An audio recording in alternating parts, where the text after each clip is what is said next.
दिल्ली सरकार शहर की वायु प्रदूषण समस्या के संभावित समाधान के रूप में क्लाउड सीडिंग पर विचार कर रही है। तो आखिर क्लाउड सीडिंग तकनीक क्या है और क्या सच में इससे वायु प्रदूषण कम किया जा सकता है?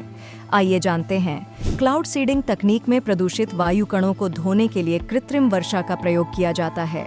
इसमें सिल्वर आयोडाइड जैसे कणों को बादलों में डालकर कृत्रिम रूप से वर्षा कराई जाती है।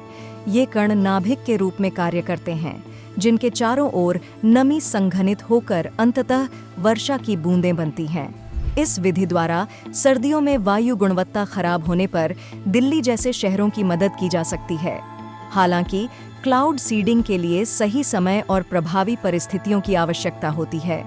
आपको बता दें कि 2008 बीजिंग ओलंपिक के दौरान वायु गुणवत्ता सुधारने के लिए चीन ने क्लाउड सीडिंग का इस्तेमाल किया था। क्या आप जानते हैं कृत्रिम वर्षा की यह तकनीक कैसे काम करती है? दरअसल क्लाउड सीड सामग्री के रूप में silver iodide, potassium iodide, dry ice या तरल प्रोपेन का उपयोग किया जाता है। इनको विमान या जमीन पर आधारित स्प्रेयर का उपयोग करके फैलाया जा सकता है।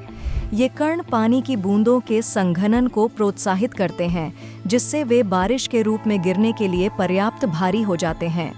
हालांकि क्लाउड सीडिंग तकनीक के कुछ नुकसान भी हैं। क्लाउड सीडिंग के लिए पर्याप्त नमी की आवश्यकता होती है। इससे जैव संचयन और बीजारोपण सामग्री की विषाक्तता जैसे पर्यावरणीय जोखिम उत्पन्न हो सकते हैं। साथ ही स्थानीय मौसम पैटर्न में भी परिवर्तन हो सकता है तथा पड़ोसी क्षेत्रों पर संभावित प्रभाव के कारण अंतर्राष्ट्रीय संबंधों में विवाद उत्पन्न हो सकता है। वायु को स्वच्छ करने में वर्षा की भूमिका को देखें तो जब वर्षा होती है तो वर्षा की बूंदें विभिन्न प्रदूषकों को अपने में समाहित कर लेती है। इन प्रदूषकों के संपर्क में आने पर वर्षा की बूंदें रासायनिक प्रतिक्रियाओं में संलग्न होती हैं, जो इन खतरनाक पदार्थों को कम हानिकारक यौगिकों में बदल देती हैं। उदाहरण के लिए सल्फर ऑक्साइड और नाइट्रोजन ऑक्साइड वायुमंडल में पानी और अन्य तत्वों के साथ प्रतिक्रिया कर सकते हैं, जिसके परिणामस्वरूप सल्फ्यूरिक और नाइट्रिक एसिड बनते हैं। नतीजतन प्रदूषकों से समाहित वर्षा की बूंदें इन सामग्रियों को पृथ्वी की सतह पर ले जाती हैं। इस घटना को वॉशआउट कहा जाता है। इसके अतिरिक्त जैसे जैसे वर्षा की बूंदें वायुमंडल में प्रवेश करती हैं, वे उनसे टकराकर और उन्हें प्रभावी ढंग से हटाकर वायुजनित प्रदूषकों को शुद्ध कर सकती हैं।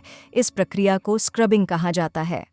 आज का प्रश्न, क्लाउड सीडिंग के संदर्भ में निम्नलिखित कथनों पर विचार करें। 1.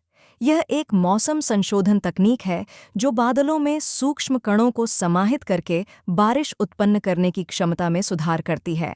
2. एल्यूमिनियम हाइड्रॉक्साइड क्लाउड सीडिंग के लिए इस्तेमाल किया जाने वाला सबसे आम रसायन है। नीचे दिए गए कोड का उपयोग करके सही कथन का चयन करें। ए. केवल 1, बी. केवल 2, सी. 1 और 2 दोनों, डी. न तो 1 और न ही 2। अपना उत्तर कमेंट में दें।